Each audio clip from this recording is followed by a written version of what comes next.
¿Qué tal, chicos? Bienvenidos a este video podcast o podcast, dependiendo en dónde lo estés viendo, si a través de nuestro canal de YouTube o a través de nuestro canal de Spotify, o igual si me estás escuchando a través de mi canal personal, que es Diego Cripto Alfa.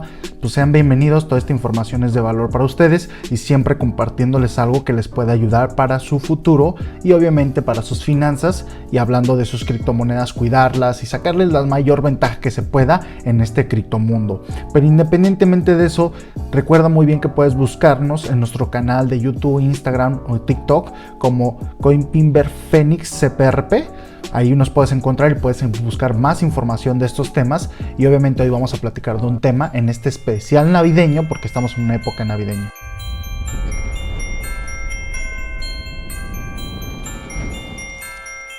Y bueno, pongan mucha atención porque hoy vamos a hablar sobre un tema súper importante, sobre qué es el patrón oro y qué diferencia o qué tiene que ver más que nada el patrón oro con el Bitcoin y las criptomonedas. Y como introducción vamos a hablar de el pasado, un poquito sobre el pasado para poder comprender lo de la cuestión del patrón oro, y obviamente de que de eso dependió mucho de, creo yo, de por qué existió Bitcoin y criptomonedas. Que bueno, aquí ya será una crítica o incluso hacer una dialéctica entre muchas personas para realmente saber la conclusión de cuál fue el motivo de por qué nació Bitcoin y criptomonedas. Pero aquí hay una pequeña definición del por qué posiblemente fue o por qué posiblemente existió Bitcoin, o en este caso criptomonedas. Entonces, para definir, pasadamente los gobiernos, instituciones bancarias abusaban un poquito de la emisión del dinero, en este caso hablando un poquito del dólar, abusaban de este tema.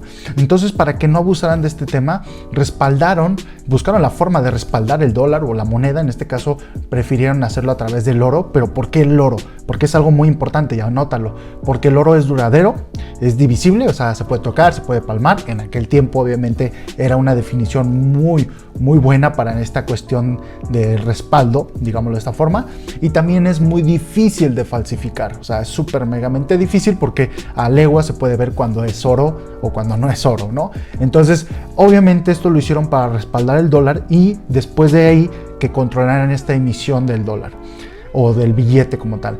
Pero hubo un tiempo más adelante donde, pues obviamente los gobiernos empezaron, sobre todo Estados Unidos, empezaron a imprimir demasiado dinero, demasiados dólares o demasiados billetes, como le quieras llamar. ¿Por qué fue esto? Porque a través de la guerra de Vietnam, el gobierno de Estados Unidos tenía que imprimir por todos los costos de la guerra. Incluso muchas personas que estaban metidos en ese comercio, desgraciadamente, ya saben, venta de armas o incluso toda la cuestión de municiones, etcétera, etcétera, obviamente se hicieron súper ricos porque el gobierno de Estados Unidos estaba buscando muchísimas formas de cómo equipar a sus soldados, digámoslo de esta forma, y comprarles buenos equipos de alta tecnología, y obviamente que les pudiera servir para la guerra. Incluso, fíjense, esto fue lo curioso, incluso a pesar de que gastaron demasiado dinero de esto, pues el gobierno no se daba cuenta. Bueno, eso es lo que ellos quieren darnos a pensar, ¿verdad? No, nosotros no sabemos, pero ellos no se estaban dando cuenta, entre comillas, que estaban haciendo que el dólar perdiera mucho valor. Y bueno, hay que recordar mucho que todo este proceso del respaldo del oro para el tema de la emisión del billete como tal, o de la moneda fiat, que hoy en día sí se conoce, obviamente se le denominó patrón oro, ¿vale? Que obviamente dependía mucho de disciplina financiera, movimientos financieros con la cuestión del banco, gobiernos, etcétera, etcétera. Ahora, retomando también esta información, hay que aclarar que en 1944 se juntaron entre las naciones más poderosas, obviamente representantes de estas naciones, en Estados Unidos. Este acuerdo le llamaron el Bretton Woods. Ahora, ¿cuál era la definición de este acuerdo? Pues que otros países en sus divisas se fijaran al valor del dólar, y obviamente Estados Unidos se comprometía a que el dólar se fijara a la cuestión del patrón oro, en este caso respaldarlo por el oro.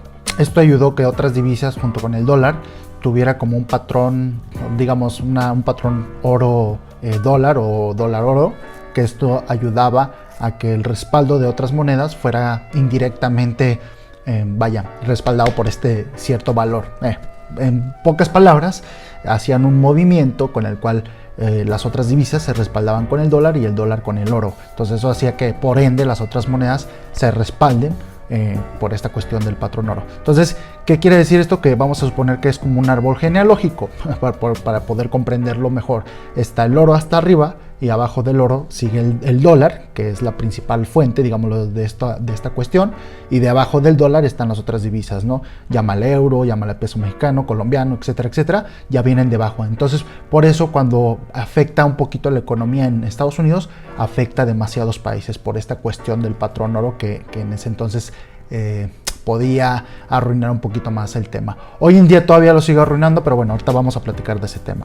Entonces, para definir y recordar que al un inicio lo platicamos, el tema de la guerra de Vietnam que tenía Estados Unidos, que hizo gastar demasiado dinero, obviamente, y en este causa del gasto de mucho dinero, impresión de mucho dinero y la inflación de este dinero, en este caso el dólar, y eso afectaba a otros países por ende. Entonces, ¿qué decidió Richard Nixon por esta causa? Pues obviamente quitar la cuestión del respaldo del dólar con el oro, ¿no? Entonces, esto fue la causa, fue el boom en ese entonces. La gente que sabe de economía o que sabía de economía en ese entonces, obviamente al escuchar esto es como si les hubieran dicho que iba a haber una bomba que les explotara en la cara por guardar dinero en su cuenta bancaria. Y estaba hablando de moneda fiat, ¿no? Entonces, a partir de ahí, pues muchas personas que son financieros o que saben de economía y muy buena economía, obviamente, no se necesita ser un genio tampoco, solamente comprender esta cuestión, que tu dinero a través de esto pasa a la confianza de las manos de los seres humanos. Entonces, en este caso, nosotros que somos el pueblo, la comunidad, intercambiamos esta moneda fiat por esa cuestión. Y desde ahí se le empezó a denominar moneda fiat para comprenderlo y para definirlo. Entonces, para aclararlo, todas las monedas fiat se respaldan a través de la fe y confianza que nosotros le tenemos a eso, y obviamente a través del tema de que los bancos y gobiernos hicieron algo para manipularnos, si se puede llamar así, para manipularnos y ese dinero no los fuéramos a falsificar o no los hiciéramos ficticiamente. Pero literalmente tú lo que estás usando es un simple papel que ya no está respaldado por nada. O sea, el oro era lo que nos ayudaba a determinar el valor de nuestro dinero y que realmente nuestro dinero tendría un valor, entre comillas, como tal. Pero bueno, en el 2008, cuando hay este tipo de crisis de los bienes raíces, que ya incluso en algunos otros audios ya he platicado de esto, y si quieren que les platiquemos más a fondo de este tema, obviamente déjenos en los comentarios, pero ahorita es más que nada resumido. Cuando pasa este tipo de la crisis del 2008, si se dan cuenta, hubo también crisis en algunos otros países que estaban vinculados con Estados Unidos, en este caso, como ya les platicaba en un principio. Entonces, esto provoca que obviamente a un grupo de personas o una persona, todavía no se sabe, llamado con un seudónimo Satoshi Nakamoto, en 2009 hace su primera publicación a través del white paper, que es este documento donde explica cuál es la cuestión de Bitcoin y cuál es su finalidad y su visión y su misión como tal. Y era quitar de intermediarios, en este caso los bancos o la gente que tenía este control para manipular al pueblo con la economía, y obviamente provocar que la gente pudiera adquirir su propio dinero y no perder valor con el tiempo, al contrario, que con el tiempo aumentara más de valor. En el 2009, cuando pasa esto, se empieza a minar los primeros bitcoins a través de Satoshi Nakamoto, obviamente, que obviamente su primer nodo se le llamó Génesis. Pero bueno, para no irnos al trasfondo, el tema de todo esto es que gracias a esa nueva tecnología que está respaldada, escuchan muy bien, está respaldada por dos cosas. Una, que se le llama el blockchain, que es algo súper importante, y obviamente más adelante vamos a platicar porque hay muchos temas muy interesantes a hablar con el blockchain, que eso es lo que la raíz de todo esto, digámoslo de esa forma. Y la otra cuestión que para mí también es muy importante, igual como el blockchain, que es la segunda cosa que lo respalda a las criptomonedas y a Bitcoin, que es la oferta y demanda. Ok, repito, oferta y demanda. ¿Y por qué me refiero a esto? Porque la gente que empieza a utilizar Bitcoin como una forma de respaldar su dinero, cuidar su dinero y cuidarlo de la inflación de sus monedas divisas. Entonces, por ejemplo, la gente que está en Venezuela, en Argentina, en Colombia, en México, incluso en Estados Unidos, que está teniendo una fuerte inflación por el tema de la inversión del dinero. Obviamente todas estas personas que están respaldados en su dinero, o sea, que intercambian su dinero o este papel basura, que lo están cambiando por la criptomoneda, en este caso Bitcoin o alguna otra cripto, especialmente hablando de Bitcoin, obviamente con el tiempo van teniendo este respaldo y van teniendo una ganancia mayor. ¿Por qué? Porque el Bitcoin solamente tiene una cantidad límite a través de la extracción de minería por la nube o internet, como lo quieran ver, pero Esto se le conocen como mineros o personas que compran estas computadoras, que hoy en día es carísimo, pero compran estas computadoras para poder extraer esta criptomoneda a través de resolver algoritmos complejos, ¿no? Matemáticos, que es lo que ayuda a encontrar esta moneda criptográfica que está respaldado por millones o miles de computadoras al mismo tiempo, que al mismo tiempo esto se le llama el trabajo, que es el proof of work, el trabajo de la comunidad de computadoras, digámoslo así, o de sus computadoras, que ayuda a que respalde esta moneda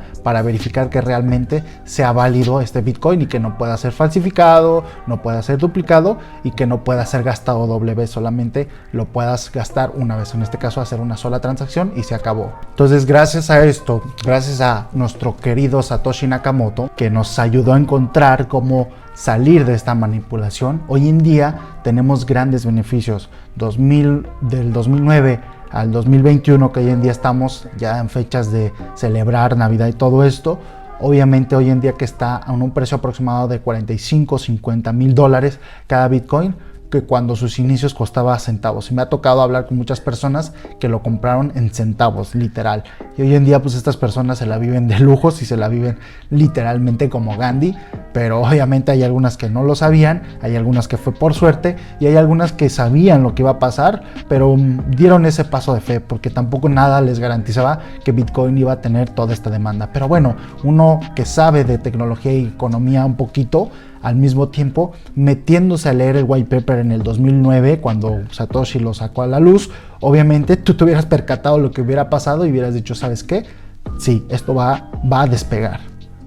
Entonces, chicos, para definirlo, el patrón oro, esto es lo que tiene que ver con las criptomonedas y Bitcoin. Obvio, estas personas poderosas no se juntaron para hablar y decir vamos a crear Bitcoin para que la gente ya esté fuera de la manipulación de nuestros bancos o nuestros gobiernos. No, obviamente eso es ilógico que hubiera pasado eso, pero bueno, nosotros como pueblo, pues la única forma de apoyarnos o incluso cuidar tu dinero, si lo quieres ver más egoístamente hablando, cuidar tu dinero, pues compra Bitcoin y déjalo ahí, o compra otras criptomonedas. Y bueno, también te invito a que veas o visites nuestra token, que es Coinpimber Phoenix, que también es una criptomoneda de gran valor hacia esta gran y hermosa comunidad que estamos formando, y obviamente utilizar nuestras plataformas que ya estamos por abrir. Ahí se van a venir buenas noticias. Recuerda que nos puedes buscar también en Telegram o en Discord, o también en nuestras redes sociales como Instagram, TikTok, vuelvo a repetir, como Coinpimber Phoenix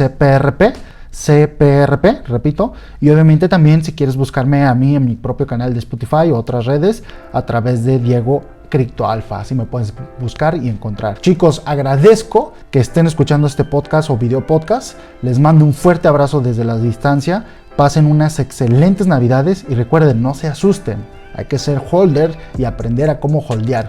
Para los que no sepan, he dejado algún audio hablando del holder, pero bueno, ahí se los dejo de tarea.